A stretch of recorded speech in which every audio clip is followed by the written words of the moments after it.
I had the opportunity to serve in the Amazon rainforest in a little town called Leticia, which I loved. It was beautiful there. And it was a much, much smaller city. So I remember we had bikes in that area. We couldn't bike in Bogota. We walked everywhere we went.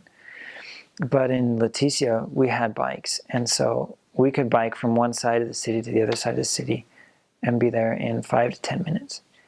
So, and our area was the smallest area of the city. But we were out on the river.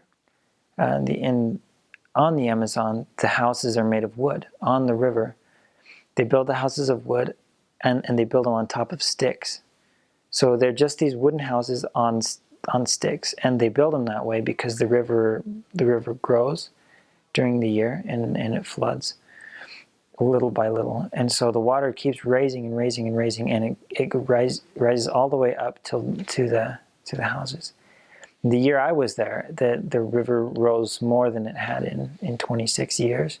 So all of the houses on the river were flooded. Some of them up to the rooftop were flooded. So the families evacuated for 3 or 4 months and lived in gymnasiums or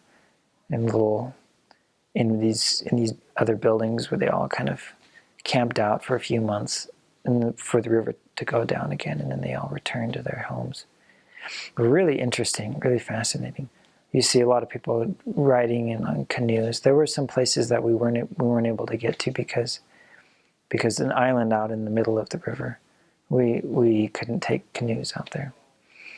But it was just a beautiful place. They would have bridges between the houses on the river, so we'd walk out on these wooden bridges. And one time I actually fell into the river. I fell in the Amazon.